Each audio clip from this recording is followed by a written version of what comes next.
que significa sussurro, sedução. É uma palavra sinônima também para serafim, também para serpentes. Estes serafins e querubins são as mais altas patentes angelicais, pois estão muito próximo do trono do Criador. Seraf significa os que ardem, brilhantes como fogo, campo de luz. Alguns desses se rebelaram e um ser astuto e sedutor, que andava em pedras afogueadas, esteve no Éden, possuindo exatamente essas características. Esse Nahash foi expulso do primeiro céu com outros seres angelicais. Agora, tire da mente aquela imagem onde Satanás era uma cobra enrolada numa árvore. A Bíblia, em Isaías 6, fala sobre serafins e nos dá um retrato desses seres com 6 asas, adorando ao Eterno e manipulando energia, o que foi retratado pelo profeta como brasas ardentes. Com os conhecimentos sobre tais seres, vemos que um deles possui um título e habilidades de serpente. Agora, analisemos a árvore e seu fruto. Um fruto qualquer que é comido não contamina o homem. O próprio Cristo disse em Mateus 15:11, o que contamina não é aquilo que entra na boca, mas aquilo que sai da boca do homem. O fruto daquela árvore foi algo muito diferente de um fruto de hoje. Em Ezequiel 28:13, é dito que o rei de Tiro esteve no Éden. Sabemos que essa passagem faz alusão também a Satanás. Em Mateus 3, 7 ao 8, João Batista classificou a elite religiosa de raça de víboras.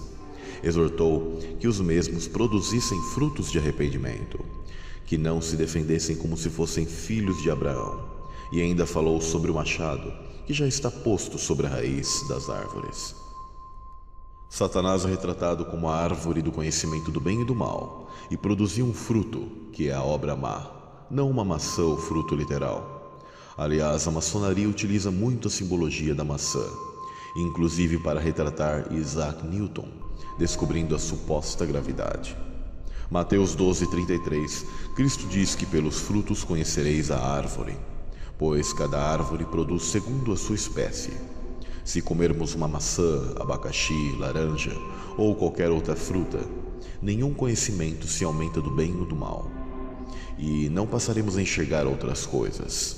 Agora o primeiro casal tomou e os fez sair da inocência, pois esse fruto os mostrou que eles estavam nus. Jesus disse aos fariseus, que governavam o povo naquela época, em João 8:44, vós tendes por pai ao diabo, e quereis satisfazer os desejos de vosso pai. Ele foi homicida desde o princípio, e não se firmou na verdade, porque não há verdade nele. Quando ele profere mentira, fala do que lhe é próprio, porque é mentiroso e pai da mentira. Essa resposta foi para rebater a declaração feita pelos fariseus no verso 41. Nós não somos nascidos de fornicação. Temos um pai, que é Deus, e Jesus disse que se fossem filhos de Abraão, fariam as obras dele. Quem é homicida desde o princípio? Adão? Claro que não. É Caim. Gostamos de espiritualizar as passagens, porém Cristo disse que os fariseus não são da linhagem de Abraão. Está claro que está se referindo aos filhos, segundo a carne, os descendentes. Jesus negou essa origem deles e declarou uma outra origem, um outro pai. O motivo dos fariseus terem falado sobre a fornicação e sua suposta origem é porque eles sabiam muito bem qual foi o pecado original cometido no Éden e suas consequências das duas linhagens. Mas o que é fornicação? É a relação sexual antes de um casamento, antes de uma união oficial diante de Deus. 1 João 3,12 afirma que Caim era do maligno. E Caim chegou a este mundo nascido de fornicação. Não foi o sexo o pecado original, pois o matrimônio foi instituído pelo Criador, mas foi o adultério de Eva ao deixar-se ser seduzida pela serpente, misturando-se com outro ser. Satanás usurpou a matriz de Eva, segundo um propósito. Isso foi o pecado da mistura, da imoralidade. A infidelidade de Eva é narrada em contos fractais para crianças, onde um dragão sequestra a princesa e o príncipe a resgata. sabemos que o príncipe que nos resgatou é Cristo. O jogo mais vendido da história, Mario Bros. Koopa Koopa é o dragão vilão que sequestra a princesa liberando o caos. Filmes como A Bela e a Fera também retratam esse fato. Os gregos contam sobre o jarro de Pandora, onde a mulher abriu o jarro e deixou escapar para esse mundo todos os males. Em Apocalipse 12, vemos um embate entre essas duas linhagens. Repare que Caim não aparece na genealogia de Adão no Gênesis, mas pula para Sete, o filho que nasceu depois de Abel. Caim era o descendente da serpente e desde o princípio tinha sua genética alterada. Caim e Abel eram gêmeos, mas de pais diferentes. E sim, isto é possível. Há relatos na medicina e é relativamente comum em animais. Mas acontecer em humanos é muito mais raro, mas não impossível. Tais casos são chamados de superfecundação heteropaternal, onde dois óvulos amadurecem e descem no mesmo ciclo menstrual, havendo relação com dois homens no mesmo período fértil. Os irmãos vieram no mesmo ventre, mas sendo sementes diferentes e inimigas, a semente boa e a semente má no mesmo campo. Entretanto, Deus fez uma promessa de restauração para a boa semente em Gênesis 3,15. E porém, inimizade entre ti e a mulher, e entre a tua semente e a sua semente. Esta te ferirá a cabeça, e tu lhe ferirás o calcanhar. Está clara a distinção entre duas linhagens, a da mulher e a da serpente. Quem semeou a má semente? Satanás. Isso é narrado em Mateus 13, o trigo e o joio. O campo é bom, e há duas sementes. Na colheita final, haverá destinos diferentes. A boa semente será recolhida para o celeiro do Senhor, mas a má semente será queimada como palha. O termo semente em Gênesis 3,15 no hebraico é será, que significa linhagem, linhas de sangue, geração, sêmen, filho, posteridade. Não como uma descendência espiritual, mas seres viventes biológicos, físicos, com uma interação física neste mundo. Isso é semelhante a Cristo, que se manifestou entre nós em carne e ossos. Então essa semente é a reprodução, algo que é passado através dos tempos por gerações. Para as sociedades secretas, a maçã simboliza o Taurus, e cortada na horizontal representa o pentagrama. Cortada na vertical representa a genitália feminina. Disso se explica o porquê é utilizada a maçã como símbolo para o fruto do pecado. Por tal motivo, maçons usam os aventais e se autodenominam os filhos da viúva. Caim, casando-se com uma de suas irmãs, deu sequência à linhagem maligna. E Sete continuou a linhagem humana. As linhagens reais dos egípcios eram da dinastia dos deuses. Os antigos imperadores chineses declaravam que possuíam o sangue dos dragões. E as elites de hoje têm sua origem na linhagem de Caim. São os de sangue azul, o sangue real, de sangue nobre, o sangue dos deuses. Dentro da maçonaria, é chamado de o Santo Graal. Tais elites e ocultistas sabem tão bem disto que criaram o personagem das HQ e filmes, Superman, um deboche de Cristo, onde é representado em seu peito uma suposta letra S, mas que na verdade é a serpente. Tal semente má são os cardos e espinhos que crescem na terra. São os que fazem guerra contra a semente da mulher, como em Apocalipse 12, ou seja, contra aqueles que guardam os mandamentos de Cristo. Produza frutos de arrependimento, pois o tempo da colheita está chegando.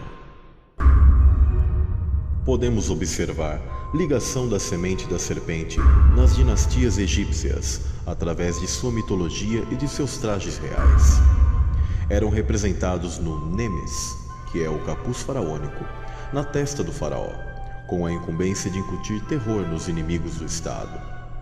Edju, ou Wadjid, a deusa serpente, achavam-se correlacionadas indicando o Wadjid, que simbolizava a descendência divina. Ureu é o adorno usado em forma de serpente, ostentado nas coroas dos deuses e de faraós do Antigo Egito, como um símbolo de soberania, de realeza, divindade e autoridade divina. Também adornava templos para protegê-los. A ostentação da auréola era um símbolo da invencibilidade do faraó e de sua imortalidade, sempre relacionada à sua linhagem divina, do qual procede da mesma serpente do Éden. Podemos ver a presença da serpente no bastão de Esculápio. O principal símbolo de Esculápio é um bastão ou cajado com uma serpente enrolada, que muitas vezes tem sido confundido erroneamente com o caduceu, que possui duas serpentes. A origem do símbolo é muito antiga, anterior aos gregos. Mais de 5.000 anos atrás, os mesopotâmios usavam um bastão com uma serpente, com o emblema de Nindidzida, o deus da fertilidade, do matrimônio e das pragas. Nindidzida, na mitologia mesopotâmica, era uma deidade do submundo, patrona da medicina e associada à natureza e à fertilidade. Seu nome significa o Senhor da Boa Árvore. Nos mitos sumérios, ele aparece como guardião do palácio de Anu, junto com Dumuzi. Era representado como uma serpente com cabeça humana. Seus símbolos eram duas serpentes enroscadas em torno de um bastão, como no caduceu mercuriano, ou uma serpente chifruda.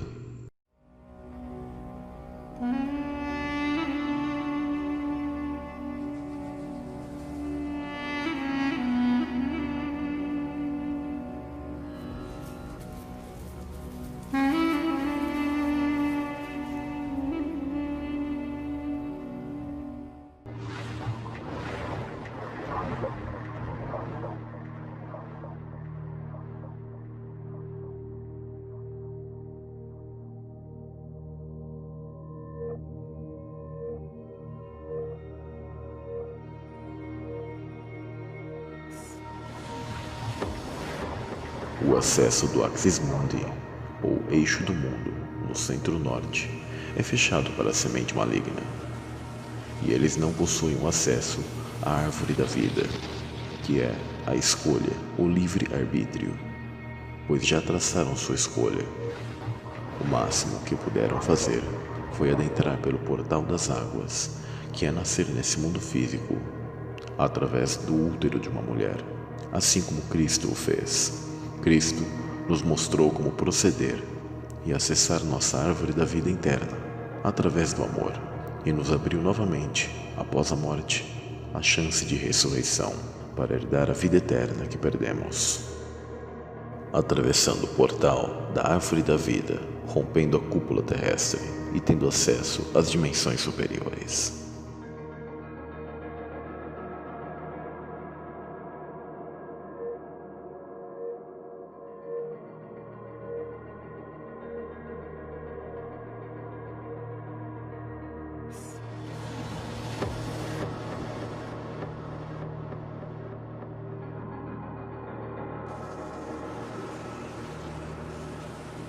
Agora, você já sabe o que escondem e quem adentrou a este mundo, e quais os acessos principais de nosso plano dimensional. Estamos numa guerra de linhagens, que querem esse mundo físico como seu reino. E nós, da linhagem da mulher, desejamos voltar para nossa terra celestial e herdar o mundo vindouro como verdadeira raça eleita.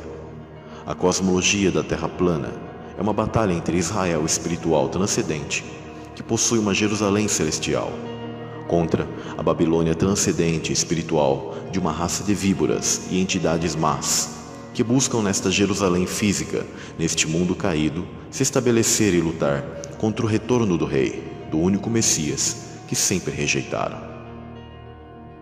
Este é o mundo e a guerra das sementes.